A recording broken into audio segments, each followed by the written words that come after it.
ഈശ്വരനെ ഒരിക്കലും ആരും പരീക്ഷിക്കരുത്. ഒരിക്കൽ ഹിമാലയത്തിൽ ഒരാൾ തപസ് ചെയ്യുകയായിരുന്നു. അപ്പോൾ ആ വഴി കടന്നു വന്ന പർവ്വതാരോഹകർപ്പെട്ട ഒരാൾ അദ്ദേഹത്തോട് ചോദിച്ചു, നിങ്ങൾക്ക് ഇവിടെ ഇങ്ങനെ തപസ് ചെയ്ത ഭക്ഷണം എങ്ങനെയാണ് ലഭിക്കുന്നത്? അപ്പോൾ ആ സന്യാസി പറഞ്ഞു, ഈശ്വരൻ ആരെയെങ്കിലും നിയോഗിച്ചിട്ടുണ്ടാവും, അവരെനിക്ക് എത്തിത്തരും. നിങ്ങൾക്ക് അത്ര വലിയ വിശ്വാസമാണോ ഈശ്വരനെ? അതെ, എനിക്ക് ഈശ്വരനെ ഭയങ്കരമായ വിശ്വാസമാണ്. എന്നാൽ നിങ്ങൾ ഇവിടെ ഈ പർവ്വതത്തിൻ്റെ മുകളിൽ നിന്ന് താഴെ ചാടും, ഈശ്വരൻ രക്ഷിക്കുമല്ലോ.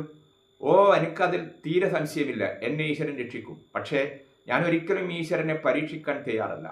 ഈശ്വരനെ ആരെല്ലാം പരീക്ഷിച്ചിട്ടുണ്ടോ അവർക്കൊക്കെ അതിൻ്റെ ഫലം കിട്ടിയിട്ടുണ്ട്. പുരാണങ്ങളിൽ നോക്കൂ, ഹിരണ്യാക്ഷൻ, ഹിരണ്യകശിപു, ദക്ഷൻ, രാവണൻ, കുംഭകർണൻ, ഇവരൊക്കെ ഈശ്വരനെ പരീക്ഷിച്ച ആൾക്കാരാണ്. പക്ഷെ എന്താണ് അവരുടെ ഗതി? എന്നാൽ ഈശ്വരനിൽ മുറുകെ പിടിച്ച ആൾക്കാരെ നോക്കൂ, പ്രഹ്ലാദൻ, ധ്രുവൻ, ദ്രൗപദി, ഇവരൊക്കെ ഈശ്വരനെ മുറുകെ പിടിച്ച ആൾക്കാരാണ്. ഇവർക്കൊക്കെ ഈശ്വരനിൽ അത്രമാത്രം വിശ്വാസമാണ്. നമുക്കറിയാം, നമ്മുടെ ഭൂമിയുടെ 71% വെള്ളത്താൽ ചുറ്റപ്പെട്ടിരിക്കുന്നതാണ്.